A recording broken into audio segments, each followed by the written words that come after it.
ہارون صاحب بہت سارے سوال ون بائی ون. سب سے امپورٹنٹ یہ عمران خان صاحب کا متبادل ڈھونڈ لیا گیا. مریم صاحب کلیم کر رہی ہیں, مریم جو اشارے کر رہی ہے نا وہ بلاول کی طرف کر رہی ہے. وہ عمران خان صاحب کا متبادل ہے. جی جی ان کے بقول. دیکھیے متبادل بننے کے لیے تو آپ کو ووٹ لینا ہے.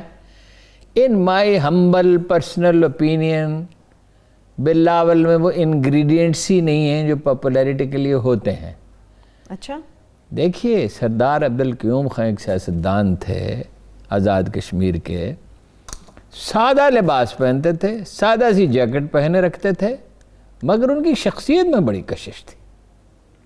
ان کے صاحبزادے نے بھی وزیر اعظم بننا چاہا, بن بھی گیا, مگر ہم نے کہا اس میں وہ عوامل نہیں ہیں جو ان کی شخصیت میں عوامی قبولیت کے لیے ہوتے ہیں.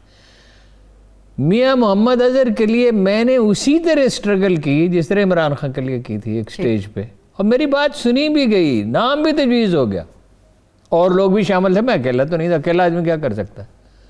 مگر مجھے کسی دانا آدمی نے کہا ان میں وہ عوامل نہیں ہیں عوامی مقبولیت کے. بلاول میں میرے خیال میں تو وہ عوامل ہی کار فرما نہیں ہیں, لیکن اب ایک دوسرے پہ طنز تو کریں گے. بالکل کریں گے. مریم صاحبہ کا بھی اشارے تو کریں گے کہ ہم نے آپ کا متبادل بالکل ڈھونڈا ہوا ہے. اقتدار میں کوئی کسی کا شریک نہیں ہوتا. ہارون رشید کے دو بیٹے تھے, ایک مامون الرشید جس کا اصل نام عبداللہ تھا, اور ایک امین. امین کا بھی اصل نام کچھ اور تھا. امین بڑا ذہین سخی, عبداللہ کو بھی بڑا ذہین سمجھا جاتا تھا. تو اب جھگڑا تھا جی, وہ مامون کو بہت پسند کرتا تھا رشید. اچھا. کہتا تھا کہ اس میں مجھے اپنے اجداد کے شان و شکوہ اور ذہانت نظر آتی ہے. اچھا. خراثان زبیدہ کا بیٹا تھا. زبیدہ نجیب الطرفین عرب سردار قبائل جو ہے اس کی طرف مائل تھے. یہ تو ایک خراسان کی خاتون تھی, یعنی پشتون کہہ لیں. اس کا فرزند تھا مامون الرشید. اب ہارون رشید کو عزیز بھی بہت, فیصلہ یہ کیا کہ خراسان دے دیا جائے گا مامون الرشید کو. اچھا. باقی سارا امین کو, امین کے حوالے کیا جائے گا. معاہدہ لکھا گیا, جنرلوں کے امراء کے وزراء کے دستخط ہو گئے. سونے کی نلکیوں میں وہ معاہدہ رکھ کے خانہ کعبہ میں رکھے گئے. عمل نہیں. امین نے کہا ایک نیام میں دو تلواریں نہیں رہ سکتی. خراسان فتح کیا جائے. وہ ایک تو مامون الرشید بڑا دانا تھا, ایک اس کا جو جنرل تھا طاہر, وہ بڑا باکمال جنرل تھا. نتیجہ کیا نکلا کہ مامون الرشید ایک رات عورتوں کا لباس پہن کے بھاگا, اور اس کے پاس اس وقت بھی تلوار نہیں تھی جب بغداد کے گویے بھی تلوار کے بغیر گھر سے باہر نہیں نکلتے تھے, اور تکیے سے اپنا دفاع کر رہا تھا اور کہہ رہا تھا میں تمہارا ابن رسول ہوں, مجھے قتل نہ کرو. میں نے رسول اللہ صلی اللہ علیہ وسلم کے قبیلے سے تو تھے نا جی, جناب عباس کی اولاد تھے. حکمران دو نہیں ہوتے, حکمران ایک ہوتا ہے. بھائی بھائیوں کو گوارا نہیں کرتے. یہ تو بھائی نہیں ہیں, یہ تو انہوں نے ایک دوسرے پہ کتنے سنگین الزامات لگائے, پھر اکٹھے ہو گئے, پھر ایسے شدید, پھر 50 ڈشیں پکیں, پھر ایک دال پکانے والا باورچی لے گئے اپنا زرداری صاحب, ان کو دکھایا کہ یہ بڑی دال اچھی پکاتا ہے. ویسے ایک باورچی جو ہے میاں عمر کے ہاں ایسے نواز شریف صاحب, تو میاں عمر کا بھی ایک باورچی ایک دفعہ لے گیا. یہ ان کے مشاغل ہے. ہاں جی, کھانے طرح طرح کے. یہ قصہ فی الحال تو آپ یہ سمجھیے کہ ختم ہوا, یعنی کمزور پڑ گئے. لیکن میرا ایک اور خیال بھی, نکالیں گے نہیں پیپلز پارٹی کو, نکالنے سے انہیں حاصل کیا ہوگا؟ وہ تو کہتے کچھ حاصل نہیں ہوگا ان لوگوں کو. ان کا ایک جلسے کی مانند ہوگی پی ڈی ایم کی. اچھا, جلسے تو جو ہوئے سب آپ نے دیکھ لیے. کچھ بی بی سی نے مہربانی فرمانے کی ان پہ کوشش کی, کچھ میڈیا کے کچھ لوگوں نے مہربانی فرمانے کی, بڑے جلسے ہوئے. وہ جلسے ہم نے دیکھے ہیں بھٹو کے, محترمہ فاطمہ جناح کے, اور اس زمانے میں محترمہ فاطمہ جناح تو جب تشریف لاتی تھیں تو ایسا مؤدب سناٹا ہوتا تھا, آپ اندازہ نہیں کر سکتے. بھٹو کے جلسوں میں جوش و خروش ہوتا تھا بہت, خود بھی تالیاں بجاتے تھے. ہوتے ہیں کچھ بھرے ہوئے.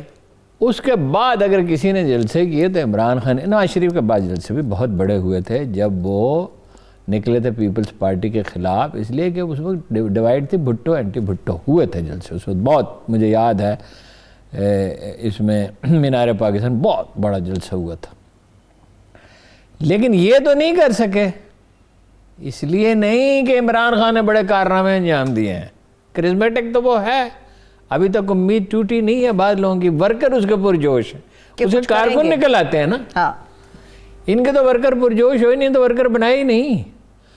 اچھا دوسرا یہ ہے کہ اس نقطے کو یہ لوگ نظر انداز کرتے ہیں کہ آئے دن کی تبدیلیاں خلق خدا کو گوارا نہیں ہے، وہ اپنی کلیکٹیو وزڈم کے ذریعے ایک سادہ سی اپنی تجربے سے جانتی ہے کہ یہ جو تبدیلیاں آتی ہیں کسی روز روز سے مہنگائی بڑھتی ہے، بے روزگاری بڑھتی ہے، بے یقینی بڑھتی ہے۔ ٹھیک ہے ہارون صاحب، مجھے یہ بتائیے، دو سوال ہیں، ایک تو نواز شریف صاحب کی زرداری صاحب کی جو تکرار ہوئی، اندر خانہ تو وہ ہو رہا تھا مگر ٹکر باہر کیسے آنا شروع ہو گیا؟ ٹکر اس لیے چل رہے تھے کہ وہ پیپلز پارٹی والوں نے پہلے سے فیڈ کیے ہوئے تھے اپنے اخبار نویسوں کو، وہ تو شاید خاقان عباسی نے تصویریں لے کے ان کو دکھائیں، یہ تقریر تو آپ اب کر رہے ہیں، یعنی جیسے میں آپ سے ایک بات کر رہا ہوں کہ بالبدل میں نے یہ فکرہ کہا کہ بلاول میں وہ انگریڈینٹس پاپولیرٹی کے نہیں جو ان کے نانا میں تھے، جو ان کی والدہ میں بھی تھے بس، اور یہ فکرہ میں کہہ رہا ہوں تو ٹی وی پہ چل رہا ہے، اس کا مطلب کیا ہے؟ آپ نے آلریڈی فیڈ کیا ہوا، اور بند کمرے کا اجلاس ہے، مولانا نے کہا نہیں کہ یہ تو خیانت ہے، اور یہ بات صحیح کہی مولانا فضل الرحمان نے کہ جو مجلس کی گفتگو ہے وہ امانت ہوتی ہے، آپس میں آپ بات کر رہے ہیں اور ٹی وی پہ ٹکر چل رہے ہیں، اس لیے کہ زرداری صاحب غصے میں تھے، وہ ویڈیو دیکھ چکے تھے، وہ پہلے ہی دیکھ چکے تھے اور انہوں نے تہیہ کیا ہوا تھا، اور انہوں نے کہا نہیں لے کے آ اپنے بچے جمہوریہ کو، کہا نہیں انہوں نے۔ ایک انہیں غصہ یہ تھا کہ پنجاب میں پتے لگا لیے، کھیل ہم جیت رہے تھے، پرویز الہی بقول ان کے، اب چودھری پرویز الہی سے میری بات پرویز الہی بقول ان کے مائل تھے، اور تبدیلی پنجاب میں آنے کا مطلب ہی یہ تھا کہ مرکز میں ہو سکتی ہے، سینٹ کا الیکشن وہ جیت چکے تھے اپنا، یعنی گیلانی صاحب کا، اب تو پھر ہوا کدھر کو چلتی ہے، یہ تو صرف وہی ذات کریمی، وہی نیلے آسمان والا جانتا ہے، بے شک کوئی نہیں جانتا کہ آنے والا کل کیا لائے گا، لوگ خواب دیکھتے ہیں، خواب دیکھنے پہ کہ کیا حرج ہے، اور منصوبے بناتے ہیں، قرآن مجید کیا کہتا ہے؟ وہ چال چلتے ہیں، اور سب سے بہتر چال چلنے والا اللہ ہے، چال تو ہوتی ہے اللہ کی ہے۔ وہ اس نے کہا، آج ہمارے خاکوانی صاحب نے کالم بھی لکھا ہے، مجھے یہ واقعہ 2-3 دفعہ عمران خان نے سنایا کہ بوتھم ان کے جیوری بوتھم نے کیس کیا تھا عمران خان کے، تو عمران خان کے خلاف فیصلہ ہو رہا تھا، عدالت کے تیور بھی نظر آتے تھے، وکیل بھی یہی کہہ رہا تھا، اور یہاں میاں بشیر ایک خاموش صوفی تھے، ان کو فون کیا عمران خان نے، تو اس نے کہا کہ ہاں تمہارے خلاف فیصلہ ہو رہا ہے، جیوری تمہارے خلاف ہے، وہ صاحب کشف آدمی تھا۔ In a few minutes میاں بشیر نے دوبارہ فون کیا یا عمران خان نے دوبارہ کیا، رابطہ دوبارہ ہوا، in a few minutes ٹھیک، جیوری بیٹھی ہوئی ہے، وہ کہہ رہا ہے کہ جیوری تمہارے خلاف ہے، میاں بشیر کہہ رہا ہے، وکیل بھی کہہ رہے ہیں، عمران خان کا احساس بھی ہے، سڈنلی میاں بشیر سیڈ، اللہ نے جیوری کے دل بدل ڈالے، اور عمران خان جیتا، اور 7.5 لاکھ پاؤنڈ ڈالر اسے ملے، 5 لاکھ پاؤنڈ، وہ تو ان کا بوتھم اور وہ دوسرا جو تھا ان کا تو بڑا ہی ہو گیا، ورنہ اس کا ہو جاتا۔ وہ دل فرمایا لوگوں کے دل اللہ کی 2 انگلیوں کے درمیان ہیں، فرمایا لوگوں کے دل دشت میں پڑے ہوئے پر کی مانند ہیں جنہیں ہوا الٹاتی پلٹاتی۔ یہ آدمی سمجھتے کیا ہیں لوگ اپنے آپ کو، جو دماغوں میں خناس پیدا ہو جاتا ہے۔ زرداری صاحب بھی کہتے ہیں نا، میں شاہین کی طرح پرواز کرتا ہوں، مجھے پتہ ہے۔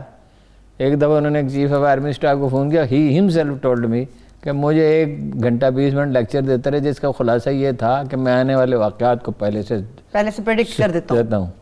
یہی بات اوباما سے بھی کئی فون کیا، جو اگلے دن نیو یارک میں خبر چھپی تھی کہ لایانی گفتگو کرتا رہا۔ چلیں اب ذرا زرداری صاحب کو الگ کرتے ہیں، نواز شریف اور مولانا صاحب ایک ساتھ ہو گئے تو استعفے کون، کب اور پہلے کس طرح سے دے گا؟ دیکھیں جی، اگر یہ دونوں استعفے دیتے ہیں، پہلا سوال یہ کیا سب دے دیں گے؟ بالکل، یہ 100 کے قریب ہے۔ اگر تو سب دے دیتے ہیں تو وقتی طور پہ کرائسس تو ہوگا، لیکن اگر اس میں سے 50 سیٹیں پی ٹی آئی نے جیت لیں یا 70 جیت لیں تو اس میں تو ویسے ہی میجارٹی ہو جائے گی۔